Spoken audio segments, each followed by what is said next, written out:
Welcome to How to Do Everything. My name is Tommy Dasilo. I am your host, and today on the show, SASHI Perera is going to teach me how to quit everything. Before I get into that, I've got a little bit of admin to do, and you might be able to tell I am slightly under the weather at the moment, so I'm going to try and rattle through this as quickly and painlessly as possible. This show is on Patreon, so if you enjoy listening to this for free every week, what you can do is you can chuck in a few bucks and get yourself some bonus little mini episodes every week. There's a bunch up at the moment. The last couple have been with Brett Blake and Nick Kappa. Andrew Levins and Jed Fricker joined me for one last Friday. They're back again this week.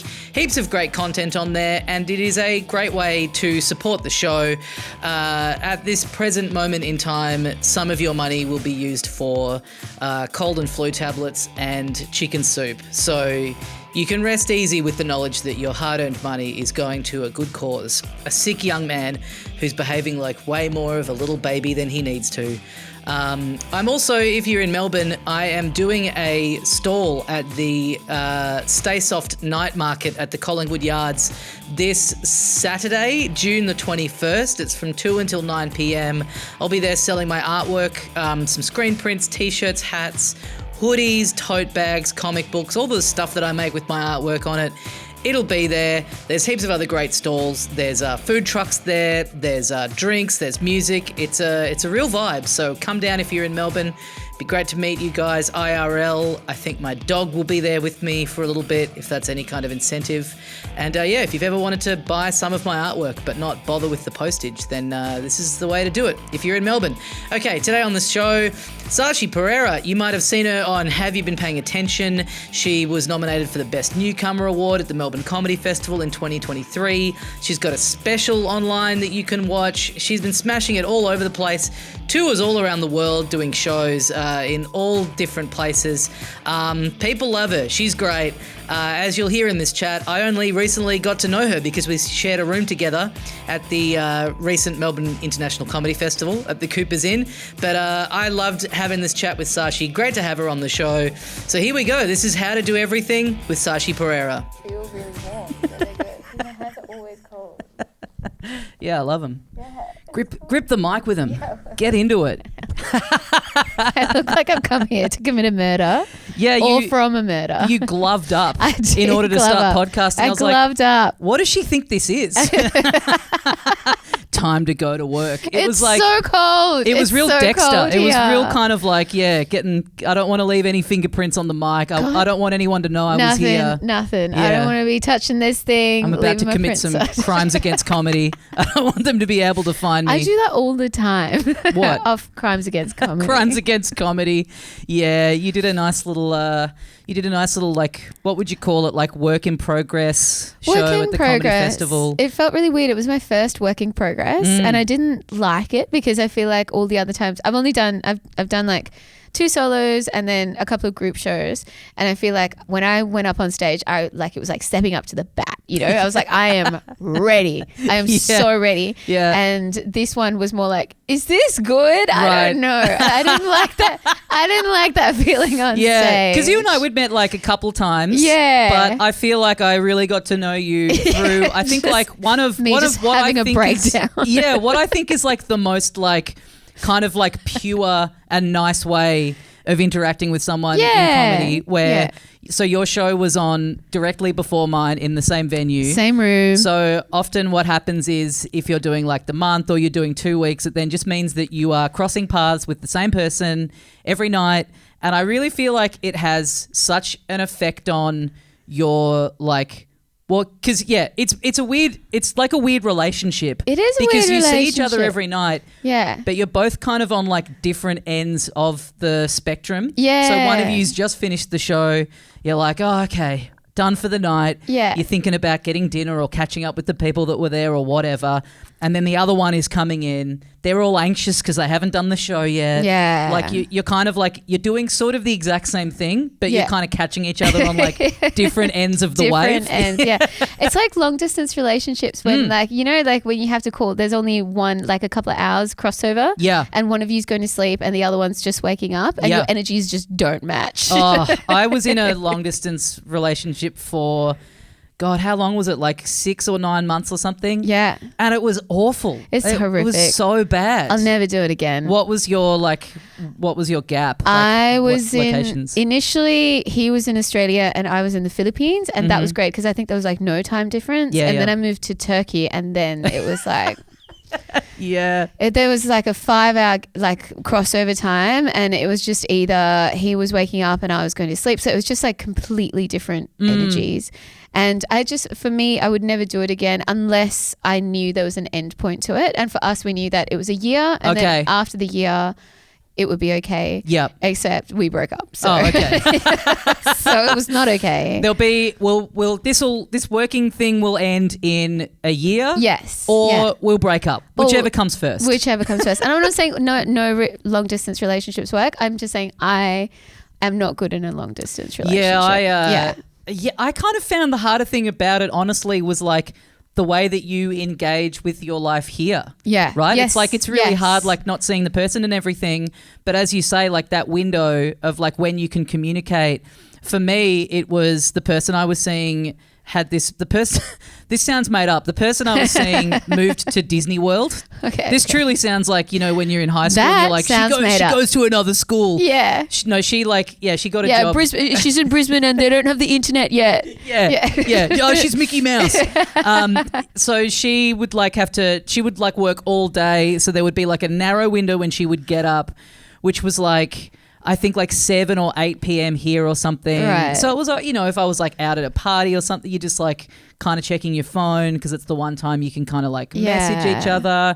And you're just doing that every day, and you reach a point where you're like, I'm going out and catching up with people, and like I'm just not. But you're on your phone. I'm not engaging with my life here. It's like all of that ends up being put on hold. Yeah. But no, it was you were such a great person to see. That's so nice. For like a 5-minute crossover. I got some real feedback on my music as well, which I really enjoyed. Because a couple of times you walked in the room and you were like, I really like your tunes. This is so nice. And then I can't remember what was playing one time. And you walked in and you were like, what the fuck is this? It wasn't even that it was like that song specifically I didn't like. It was like I'd been hearing the exact same song every night. It was the Shins. And then I came in one night and it was something different. I was like, what the hell is this? Yeah. Where'd the Shins go? I started switching up where I was starting the playlist every night, because otherwise what happened was I just felt like it was Groundhog Day. Like by like show 10, you just need to switch stuff up a little bit. I'll tell you what I've learned is that like you I probably put too much effort into the pre-show playlist. And in fact, there's definitely been years where I've thought about that more than I've thought about some of the material in the show. I think I need to start putting more effort into it. This is the first time I even thought about it. Right. And I was like, it does make a difference. It totally does. It sets the tune straight away when you walk into the room. It's very high risk, the songs that you pick. Oh, yeah. Because if you have like a great run, then every time you hear that song, you're going to be like, oh, yeah, that's right. I remember like getting all revved up for the show, and it was really going well, and it was selling out, and I'd be behind the curtain and I'd hear all these people like filtering in. But if you have a bad run, you can't listen to that song again without being reminded of sitting back there and being like, what the fuck am I doing? Why isn't it going better? How did your run go? Because did you do the whole run or just the you said this like halfway through. Yeah. You were like, I feel really bad because you're coming in and you're like, how was your show? And I'm never asking you like, I never know. Like, how was last night's show? I'm like, but that's a weird, that's kind of like it would out be of weird. sync. Yeah. It went great. Awesome. Cool. Yeah, it was fun. It was a good run. I liked seeing your backdrop as well that you tacked up. Thank you. I was like, I don't even think about backdrops. That's so cool. Yeah, I left that at the venue. That's gone. Not that attached to it. I'm always like, I have stuff that I'll bring in, and then I'm like, oh yeah, I've got to remember to bring that home with me on the final night. Yeah. And then I just forget. I can't be bothered. Like I had a little stool, like a little kind of IKEA bench thing that I'd taken from our bathroom at home. And this is like a couple of years ago. And then I couldn't be bothered lugging it around on the final night. Fair enough. And then Lauren kept being like, can you like that? There was like a plant sitting on that. Like it is actually an important part of the house. That was a part of our home. Yeah. That you took away. And then I went into Cooper's to try and find it like a month later, and they were like, yeah, we don't know where it's gone. That's gone. And then now it's like, well, where did it go? If someone works there who's just gone like, hey, if no one's claiming it, I have free seen stool. that stool sitting there for ages, and I have a plant in my home that needs a stool. There's always something in your house that's just on the floor that you're like, this needs to be on something. I think I've been trying to. I have so many pictures that I've been like, I need to buy a frame for that, and now it's 5 years later. Yeah. I just need to accept at some point they're not going up on the wall. Yeah, I got a few. The like worse than that is it's in the frame, but then it's just on the ground. Oh wow, you got them in the frame. Got them in the frame. Oh, Tommy, get the nail. But then I got to fuck around with the nail or the like that adhesive shit that I feel like never does the job properly. The worst, yeah. And instead, I convince myself that it being on the ground is an aesthetic choice. Yeah, choice. It is. Now that the plant's down there too. Yeah. The plants are all dying. Put them all on the floor. Yeah, it's going good with the home decor at the moment. I spent last night. We were talking about the weather getting colder.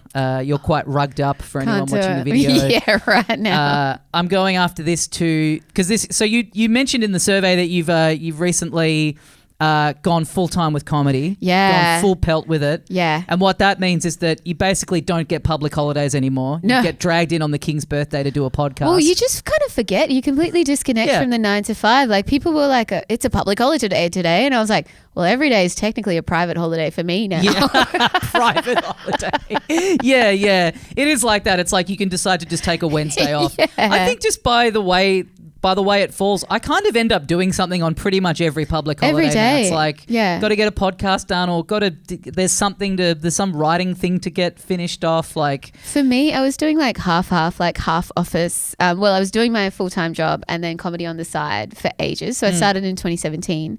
And then last year it got to the point where I was like, I'm saying no to too much stuff. Like I need to resign. Like I just need to do this. Going to go full pelt. Yeah, okay. And then work was really lovely. And they were like, look, take 12 months, unpaid, obviously, but we'll hold your job for you. Mm-hmm. And then that conversation was a couple of days ago where I went back to my manager and I was like, yep, see you back in a month because I was supposed to start again on the 2nd of July. Oh, yeah. And I was like, yeah, cool. I can totally measure out all my time again. I can do all this. And then I got off the phone with him and I was like, I can't go back.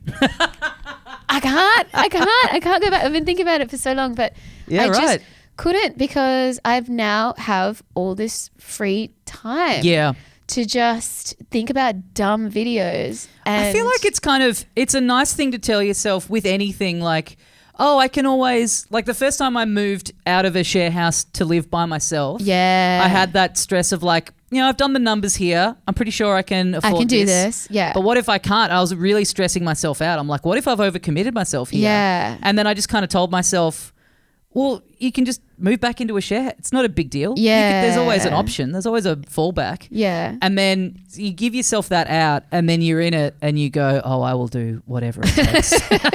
To claw I'm never going back. It's so important to like know that you can. Yeah. But also once you give yourself that option, you just are like, there's no way I'm doing this. I just think that I know myself and the first thing that goes out the window is like diet, exercise. Like I've cooked more at home than I have in my whole life in this last year just because I've had so much time because I'm not doing like a million things at the same time. Yeah. Yeah. I look at like, you're lucky when you like work for yourself, you do comedy or like whatever it is when you're not in like a traditional office 9 to 5 that like you need to pick something up from the post office or whatever. Yes. You can just go like the post office, not open on weekends, not open after about 5:30. There's just so many things in the world where I go, I don't understand how anyone with a like quote unquote normal schedule gets these things done. You don't. You do everything on the weekend and then that's your weekend, like doing admin. Because I've got to go get my hair cut on the weekend. Yeah. Fuck that.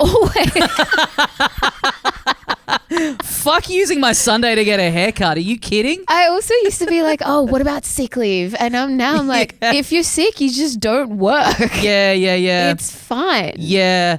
My friend is kind of not loving her job. Yeah. Kind of been, wanting to look around for a while and just went on this big trip and got back. And it is like I had this happen where I was like really unhappy in a work situation and I went overseas and I was just on the last day of the trip being like, I would give anything for like a storm to roll in. Wow. Something to mean that I don't have to go back to reality. Yeah. And that's so telling when you're on the holiday and you're like, what can happen to keep me here? Yes. Because you want to come back recharged and pumped to like get back into it. What hurricane can blow through? Genuinely, we were in the pool and I saw this like big grey cloud rolling in and I'm like, please. I'm like looking at my phone just waiting for that text message to come in. Please destroy this city so I don't have to go back to work. 100%. Yeah, I don't want the city to be destroyed.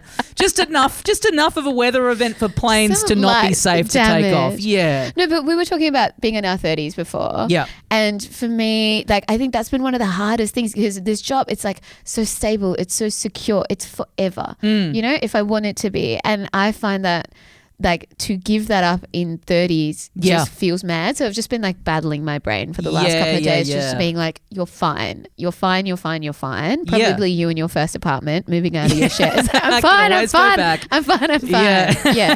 Yeah. But you're doing great. Like that's the funny thing is like you look at in comedy, constantly looking at other people's careers and being always like, oh God, fuck you, Instagram. But then you always like you covet what other people have, and then you talk to those people, and like they're not sitting around being like, yeah, I've made it. It's easy. I'm the best. Yeah. No, we're all watching everyone else just being like, I'm doing terribly. Once I found out that like Husey is fucked off about where he is and what other people have was like such a nice thing to know because I actually took comfort in going, oh, it never ends. It doesn't end.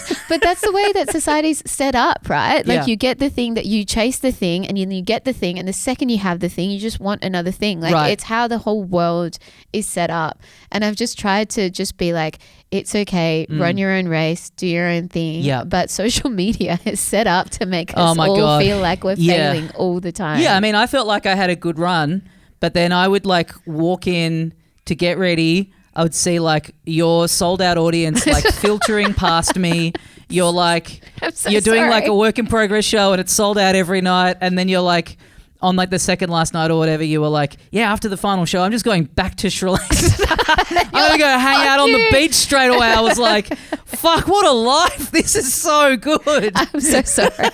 No, it's fine. If it helps, it's never been like that before. Yeah. No, it's great. Don't apologize. No, it's this new thing that I'm trying to do where I'm just trying to prioritize rest and like so like just after all of the lockdowns and stuff, like I just went through so much horrific stuff with health and family members dying and all of this stuff, and like the last year was my first one where I was just like, everything is completely out of whack. I can't do a new show for Comedy Festival. I'm not going to push myself. I'm going to go back to this country that I know very little about actually, even after having been born there. So yeah, I just made some concrete decisions, and apparently as a result of that, I will never go back to office work again. For the foreseeable future. But because you did. So you did a show in. Was it in Colombo? Yeah, I did a show in Colombo. Yeah, right. That's fascinating to me because friend of the show, Dilruk Jai Singer. He's the best. So he grew up in Colombo. Yes. And I don't think he's ever done a show. He's too scared to do a show there. He's scared because he's too close to it. I asked him about why he wouldn't do that, and he said that he just has so many people that he knows there. Yeah. And I was like, don't you have heaps of people that you know here? Like, you don't give a fuck. Yeah, it's funny though. It's it's a funny because I'm sure for you it's like, how exciting is this? Like the big homecoming. You know, this is like where I was like, you were born there, right? I was born there, but I moved when I was 1. Sure. But whereas still he's got like his schoolmates and his workmates. And I get it. It's like, it's high pressure, but it is also like, yeah, man, that's like, we've all gone through that. That's what we've been dealing with over here. Have like the first gig that like your family members come to, your friends from school. It's like, it's like anytime I've been in a, like a newish relationship and it's like a huge moment where they're like, hey, maybe I'll come watch you do a gig, and you're like, fuck, I need to make sure that it's like a gig where there's lots of people there. Yeah. And make sure I do really well. And like, we've all been through that. So fucking get over there. Get on it. Get on it. I did 2 shows in Asia this year and I found it really interesting. Like, it's so different to here. Like, I forgot that how much we take for granted over here, just in terms of like, you can go to a venue and just book it and just do a show and say what you want. Was it the Colombo show? Your updates about what was going on with that were killing me. So nuts. And I want to do a whole thing about it. But probably the biggest factor was the public performance board. board, and that was in Singapore and in Sri Right. Lanka, where you have to have a whole script of what you're going to say. So you can't do much crowd work and you can't do much improv because like you can't go off the script. Like based on the script is why they approve the Right. show. That would be great if you like scripted in some crowd work. Yes. Just I Can reckon you imagine? probably like here I'll ask someone in the front row if they make that shirt for men. Yeah. I'll ask if this is like a computer dating fuck up. Nothing. All the hits. Nothing. Yeah. Nothing about politics, you know, like don't touch that. Nothing about religion. And you're like, God, what does that leave for a show? Yeah. But sure. Yeah. I've done gigs in Shanghai and they were like, What was that yeah, like? you can't. Honestly, like fun. Like Yeah. I loved being there. Yeah. But I kind of feel like I've done gigs in Singapore. I've done gigs in Shanghai. I'm trying to think like other. If you're doing a gig in Singapore, do you have to do like a approval thing? No, Or it must no. be a show. It's just thing. for Yeah. a weekly spot. But like, I kind of found that like every time I've done gigs in Asia, it's like it's a room full of like white expats. Yeah. Like you Yeah. like being in Shanghai. I couldn't tell you. I don't think I don't recall really seeing any Chinese people in the room. Like, it was yeah. like a lot of Irish backpackers and like Americans that have relocated for work. So truly, it's not too dissimilar to doing like a backpackers here in St Kilda. Yeah. Like in terms of actual end result of the gig, it's not like, oh, I really feel like I connected with the people of this country. Yeah. It's like fun to be there for sure, but like I think you always everyone just pulls their crowd though, right? Like that's why Yeah. I love going to comedy festivals here, like because you always see when you do like you see a comedian on stage and then you look at who's in the audience, like that can change depending on who's on stage, which I find so again, interesting. I will say like walking into that room as your crowd were filtering out, it really did make me realize how white my audience is. Like, oh wow, brown people come to comedy. Yeah, 100%. I was like, yeah, it's gonna look pretty different in here in about 15 minutes.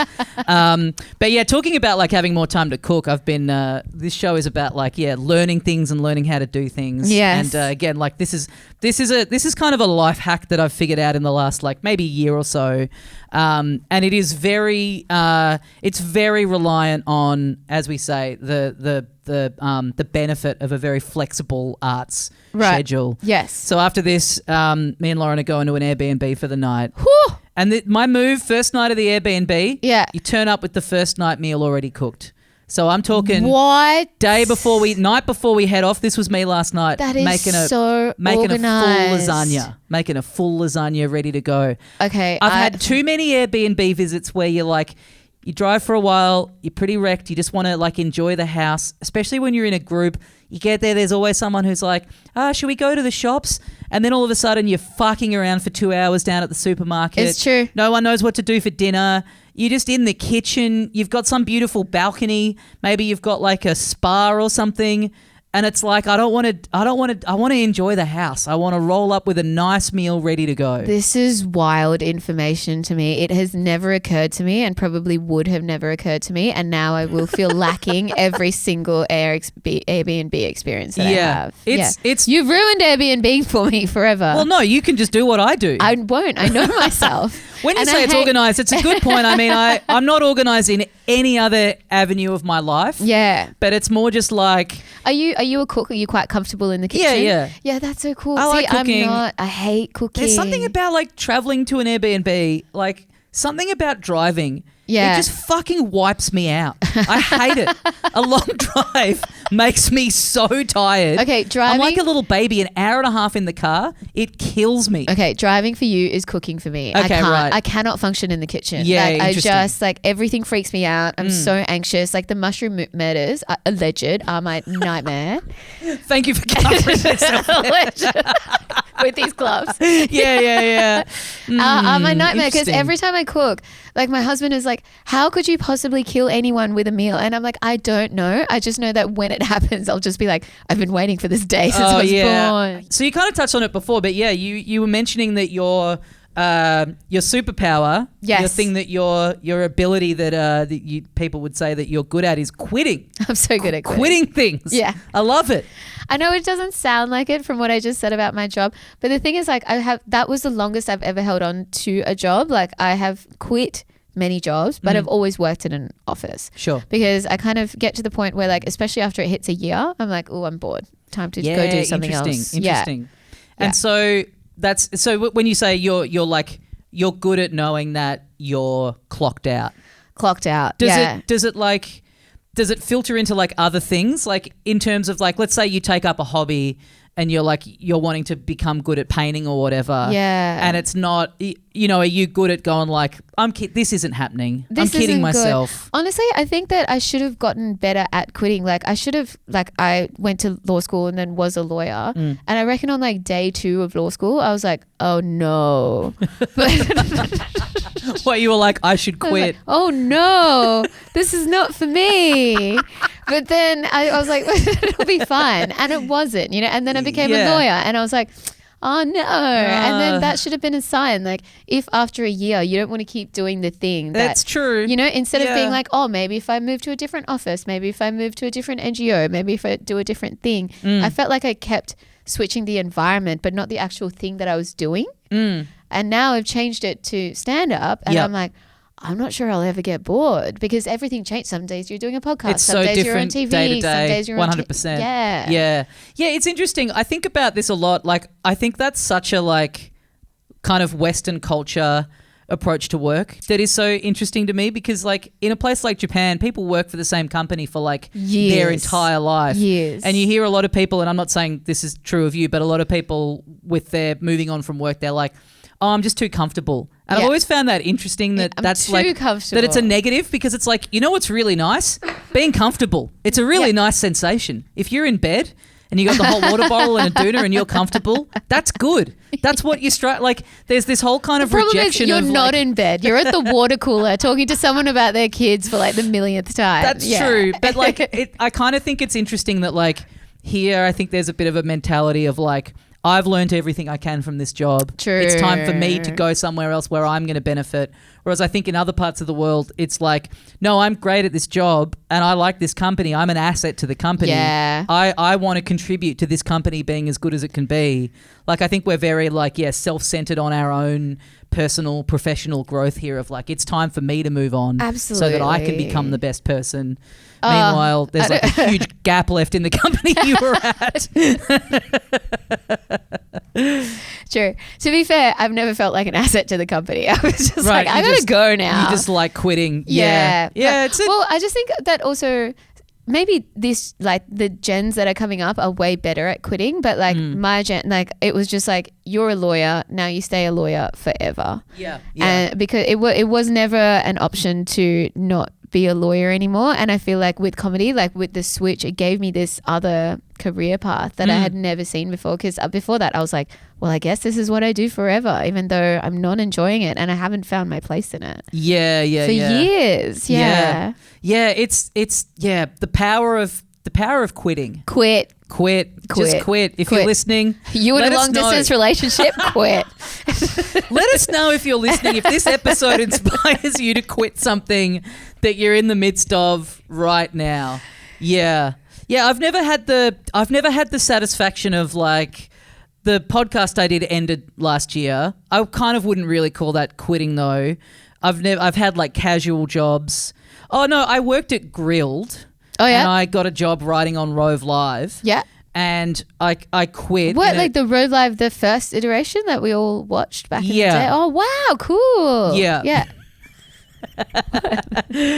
It's making me feel like it's just making me feel really old. I'm like, we're like the same. I was like, I must seem like such an old man. No, but like, I was we're the same age. No, I was watching it in Perth, and like in Perth, you don't know how stuff's made. I was just like, it's on TV, and now I'm meeting people who, I thought when I was in WA, I thought that the comedy festival was the gala because that's what we watched over there, and I didn't realize that every single person on that gala had a 1 hour show. Like I thought that's not exclusive to Perth. Plenty of people here think that as well, and it's on in their city, and they're like, I went to the comedy festival. Oh, what'd you see? The thing on Channel 10. It's like, well, first of all, that's not going to it. That's it being on in your living room. Yeah.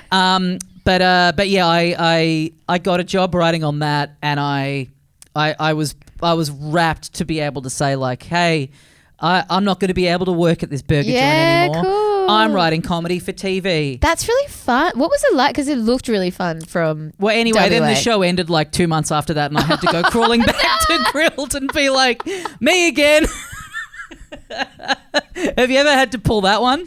But like, as much as we're saying, oh, it's nice to know that you can if you need to, it's like, oh God. And they're Hello. like, and it was like all the older guys that worked there, they fucking really let me know it. They were like, oh, what happened to, because I really did leave in a like, you know, I'm off to bigger and better, you know, I was a bit of a prick about it. Yeah. And so I come crawling back and they're like, what happened to that TV show you were working on? Oh, well, you know, it's over now. And no, for me, it's kind of great because I have zero self-confidence. And so quitting always becomes something that I can't not do. That's why I have to get a little bit better at it. Like I need to have a little bit more confidence to be like, no, I'm not going to do it, as opposed to, this feels so bad, I can't do this anymore internally. And so, yeah, I think because of that, if I was to call again and be like, hello, again, so sorry. Yeah. Well, so this kind of ties into something that you mentioned, that's something you've been able to do for your the first skill you remember having was being able to sing. Yeah. Right? Yeah. I didn't know that. Yeah, well, I've never known what to do with it because I've never been like a singer. I've never been in like a choir. I've never used it. And then when I wrote my first stand-up show, I was like, maybe I'll just put some singing in it. Yeah. Like, because then that'll be fun. And then you could just see the whole audience just be like, is she singing? What the fuck's going on? That wasn't on the tin. Yeah. And so I had a song in my show this year. Oh, cool. Yeah. Something I've always wanted to do. I don't think I'm a particularly good singer. Yeah. But I was kind of like, well, hey, that's the benefit of it being in a comedy show. Yeah. If I'm kind of singing a little Doesn't bit badly, matter. that's funny. And it is just crazy to have done this for this long, and that like there should be a degree of like comfort to it. But to have put this thing in where, so like when I saw you every night, you know, instead of just being like, yeah, I'm looking forward to getting up there and doing stand up, I would be so nervous every night. I'm going to sing. I'd never sung publicly before. Yeah. So but for the first night, I'm like, what the fuck have I done? Isn't it fun though? Like how did the audience react when you did it? Kind of startled. Yeah. Like it was not just it was like the very first thing that happened in the show. Oh, so cool. it was So it's like not like it lights was down, song starts, I come out and you'd see people be like, oh, this will just go for like a, you know, couple of seconds. And it was like a full minute and a half song with a little backing track and a little cartoon version of me on the screen that was like singing along with me. Yeah. It was kind of fun, but there's a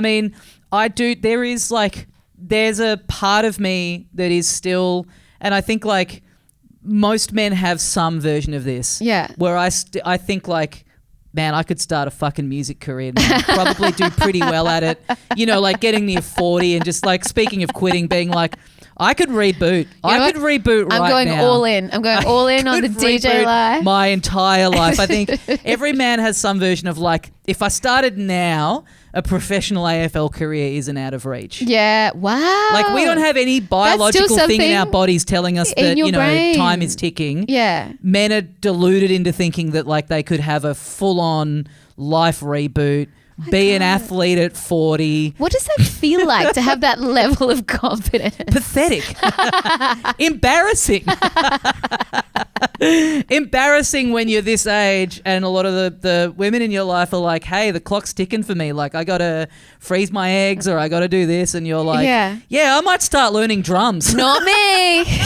I'm freezing nothing. Yeah, I could pump out a few at 70 if I really want to. Yeah, you can. Like some of the greats, like Al Pacino. Al Pacino. Who else said that? George Clooney was quite old, wasn't he? Clooney was pretty old. Murdoch, I think De Niro had another kid not all that long ago. It's not fair. It's true. It's not fair. And that's why the work in progress, actually, it was trying to figure out how to talk about kids without having kids. Like, so my partner and I, like the path to kids has been quite difficult for us.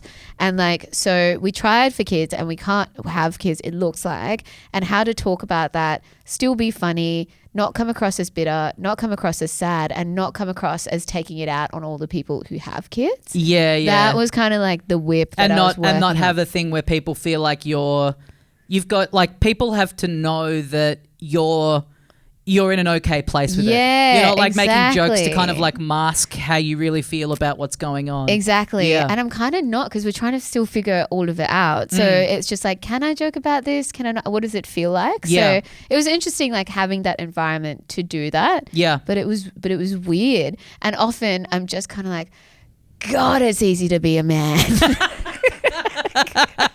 And you've just confirmed everything I've been thinking. Yeah, it's almost too easy. Ah, so good. It's kind of, I've having like, I did like a work in progress thing at the end of last year, and I was talking about some stuff in like some family stuff, and I just went, this is too this is still ongoing. Like I don't want to be locked into talking about this for 2 months. Yes. Because the other thing is, anytime that you kind of put yourself out there with whatever the topic is, it's not just you. And I think I witnessed this happen to you maybe like once during the run. It's not just like you up there in that hour being okay talking about it. You are also signing yourself up to people after the shows wanting to talk to you about their kind of about issues with whatever the topic is. And it's tough because like you make yourself okay with that hour. And I've had that before where I kind of was not fully, I think I was kind of prepared for it, but it takes a toll. It's like an extra 30, 40 minutes of people wanting to share their own like traumas with you. And it becomes exhausting because you feel like you got to have something to say, but you're like, I just kind of said everything I have to say up there. People are so lovely, and I get that they're just trying to connect with you, but I'll never forget, like I was on at Trades for my first solo, and I kind of, it's an hour of like, you just gave it everything you got. Yep. And you walk off stage, I'm behind a curtain, just give me 2 seconds and I'm like going to come around and say hi to everyone. Yep. And this lady like stuck her head behind the curtain and was just like, I just wanted to say blah, blah, blah, blah. And I was like, bitch, give me 2 seconds. I didn't say it, but like I just... You sung it. Yeah, bitch, give me 2 seconds. I was so stunned. It was just kind of like, and I've talked to some comedians about this who don't they don't say hi to people after because they're like, everything that I had to say to you, I said on set. Like that is every thought I've had for the last year. Right. Yeah. I got nothing else. All of my juice. Like I am that, like the soap dispenser when it's out of soap and you can keep hitting me, but there's no more soap coming out of that thing. Or the like automated ones where you can hear the little motor run. You can hear the like, but nothing's coming out. Or it's just like little bits of bubble. How stupid do you feel in that moment? You're like, am I wrong or are you wrong? My bad. Yeah. Especially when you're like in an airport or something and it's like first thing in the morning, you're like, isn't this kind of done overnight? Isn't this meant to be? This should be like the fullest the soap dispenser ever is. Do you know what that feeling is when you're trying to prove that you are human? Oh yeah, you just can't. Yeah, you can't, and you're sitting there trying to pick out all the traffic lights, being like, maybe I'm not human. What's happening? Those new ones that are like the fucking prong that comes out. They're real hard. And there's like the little. They look like a weird like alien craft. And there's like one end of it is the soap and then the water and the drying is all hard. in the one thing. It's too hard. And you just, every time I'm standing in front of it, I'm like, this one's broken. And then I move over to the next one. Same thing happens. Someone comes to the one I was just on. It works perfectly and it immediately. Works fine. That's, I think, the most embarrassing part when someone's watching you or they're like, that one's the water. And I'm like, shut up. I'm just trying to live. Yeah, you get in. You haven't even washed your hands yet. You're just getting air. You're just getting hot air blown on you. I always feel like, when in The Simpsons when Bart sells his soul and then the automatic doors to the Quickie Mart won't open for him. I always feel like that. I'm like, am I like spiritually dead? Did you sell your soul? Maybe I did without realizing it. But and your memories. And I just can't operate the machine. You're like, I don't know. I've just always been 30. It's crazy. But were you maybe thinking in singing in that first show, you're obviously like, this is your first hour doing stand-up, and so you're like, hey, this is the start of a burgeoning comedy career. But perhaps what might also happen is that someone from Columbia Records might be in the audience. No, because I'm not a man. That never occurred to me. Didn't occur to me that things might be that easy. So a big thing that you've had to learn across your adult life is learning how to not be right. Oh, so hard. Do you struggle with this? Like the first time I went to counseling, they were like, do you want to be right or do you want to be happy? And I was like, oh, same thing, trick question. Yeah, isn't it? I kind of feel, I don't know. I suppose it's hard to answer. Like I think I'm able to admit when I was wrong for sure. I'm not. Really? Still, yeah. But even if you know deep down? No, I will fight or you it just to never the let death. you get yourself to that Okay, point? I don't want to blame law school for this, but I will.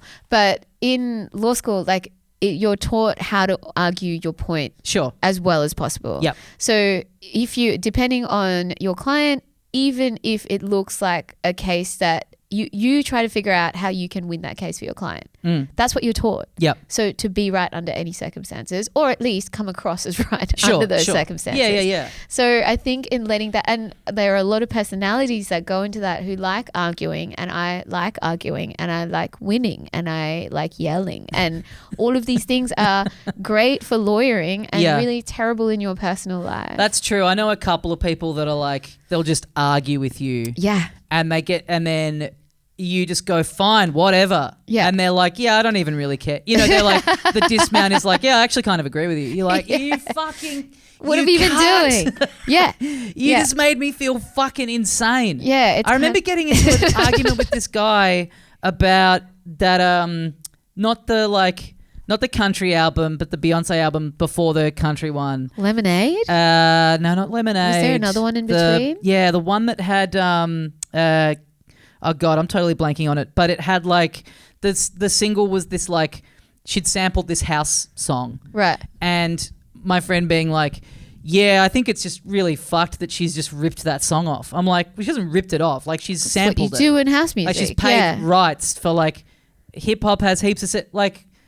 Are you just learning about this now? And he was like, nah, but you know, she's changed. So and we're in this argument where I'm like, why am I fighting about a fucking Beyonce song? Yeah. And he just would not let it go. And then, gets to the end of the discussion. And he's like, I actually quite like the song anyway. And I was like, I am going to push you out this fucking window. Like I felt so angry. I'm like, that's an hour of my life just gone. Yeah. On one of the most, it's not like we're debating some like human rights issue where there's like something in you know, kind of interesting about it. Yeah. It was just you taking, I mean, there's being right and then there's the person who just wants to be the contrarian for the sake of it. Yes. That combination is like so tedious. There's also the person who's just like, well, I think you're wrong and I don't know why and I have no evidence, but I'm going to hold this position till I die. Yes, and you're like, why? yes. What are we doing?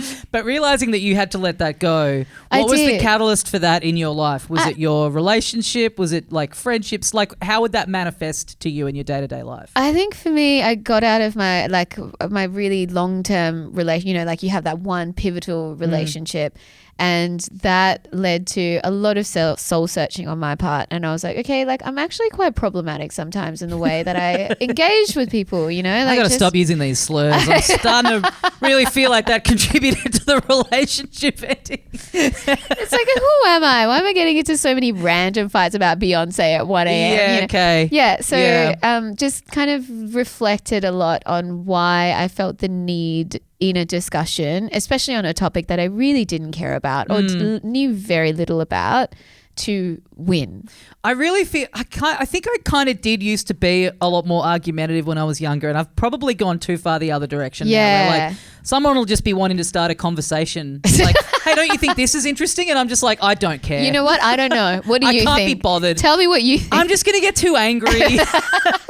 You'll say something about Breaking Bad that I don't agree with and I'll get pissed off and I don't care. I totally agree with it. I think I might have gone like too much the other way, but I still prefer being like this rather than that. Yeah. But then that being said, I still get into fights online with trolls. So I feel like that is where you're doing a lot of that. Where I've really funneled it to a certain Do you feel pathway. like when you see there's some people who they'll share their interactions with trolls. Yes. And there's some people that do it, that post them, where I kind of walk away and went, I think that troll kind of fucked you there.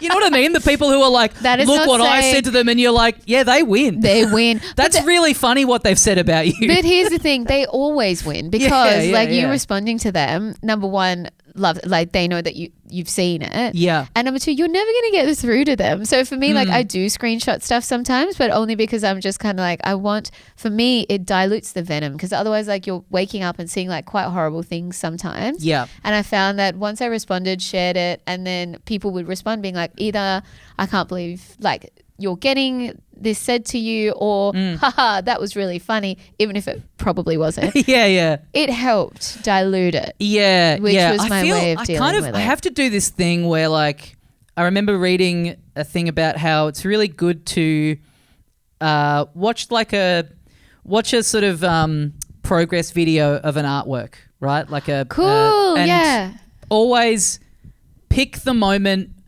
in their kind of like step by step where if it was you would have bailed out. Like especially with illustration stuff, right? Yeah. So like I get to a point where I'm like, this just isn't looking how I want it to look. I fucked this. This is shit. I'm out. And if you watch someone else's process video, there's always a point early on where you can identify if that was me doing this. At this point, I would be looking at it going, it's not working. Yeah. I'm out. And then you see the finished thing and you're like, look how great that is. You know, just as a lesson in like plugging persevering through. And it's kind of the same with like, which is the opposite of quitting. So it's got to be contextual to the thing that you're doing. Yeah. But like with online comments, I will get one on something of mine and I'll really take it to heart. Yeah. Because I feel like a lot of the times, you know, it's the same with reviewers. It's like if someone just says something and you look at it and you go, well, that's just objectively not true. Like they've missed the point of it or whatever. Yeah. But it's when they zero in on a doubt that you have about yourself in your head that confirms how you felt. It's like, fuck, someone else saw this. Dang it. And if they saw it, then that means maybe a lot of people, you know, saw that in it. And so I'll get a negative comment on something and I really take it to heart. But then when I see it happen to other people, I'm like, this is just moronic. Yeah. You know what? I need to apply that same filter to when it comes to me. Like my friend of the show, Andrew Levins, made a video this week about he got sent a Nintendo Switch 2 from Nintendo, and he made a video about setting it up. And in the video, he's like, now I can put my old Switch 1 in the bin. And there are so many comments on the video going, you put your Nintendo in the bin? Are you fucking insane?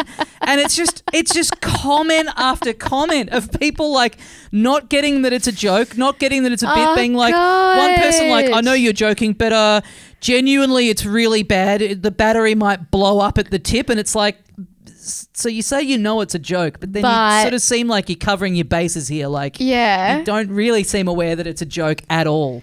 And it's like, if I got that on a thing I made, I would be like, oh, I've got to take this video down. Everyone thinks I'm a fucking moron. Yeah. But I'm able to look at it, you know, objectively on someone else's thing and go like, that's are so these even dumb. real people? Yeah. Are these real people commenting this stuff? Yeah. Yeah, he showed me like his DMs were just all people being like, if you're throwing it out, can I have which I love that. Do you remember like those like I remember being like in a share house and being like dirt poor and seeing stuff online where someone would tweet like, hey, I've just randomly gotten, you know, $1 million and the first, you know, 20 people that send me their PayPal, I'll transfer you some of it.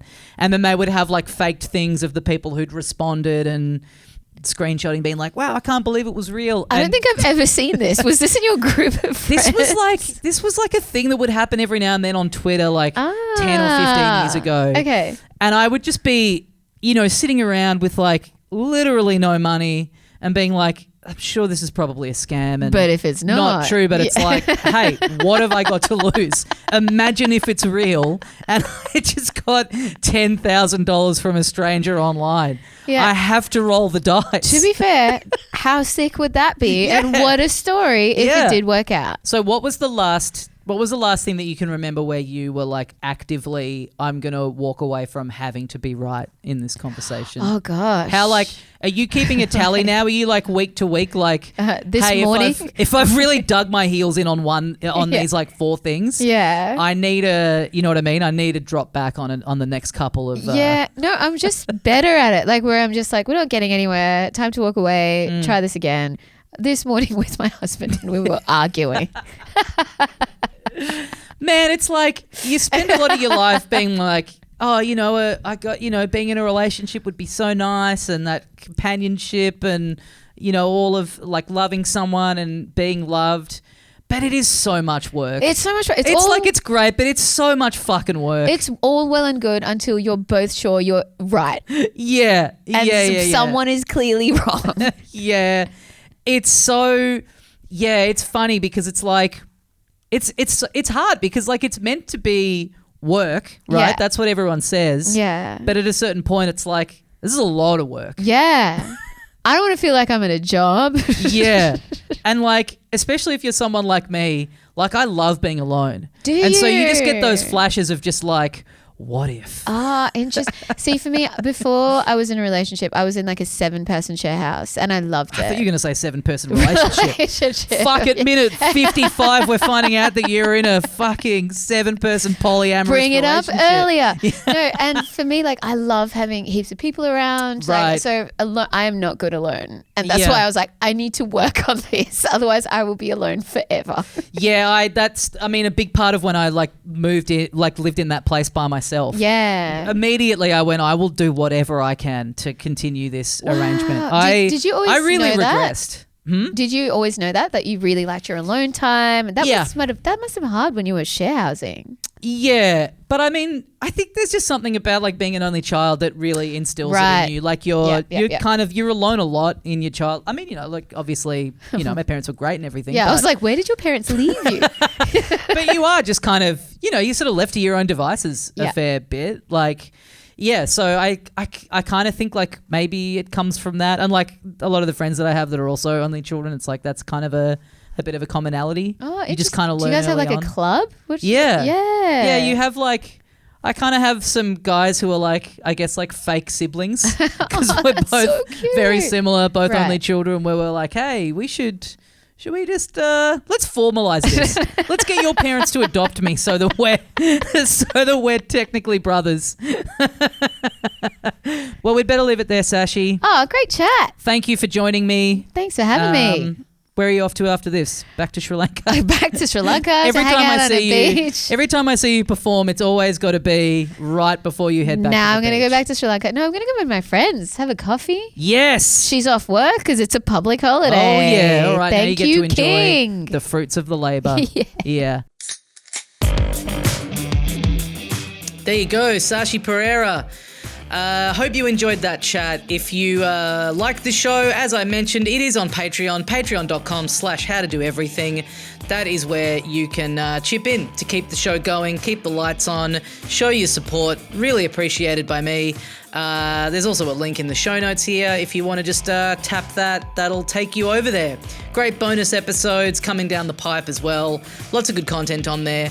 So hop on, and if there's anything that you would like to let me know about the show, you can find me on Instagram at howtodoeverythingpodcast. Are you good at quitting? Do you always need to be right? Anything that this episode stirred up for you, I would love to hear it. So jump on in there, let me know. Thank you for listening. Thank you for the support. It's time for me to go back to bed, try and heal this cold, this really not all that bad little cold that has really knocked me on my ass. And I will see you next week for more How to Do Everything.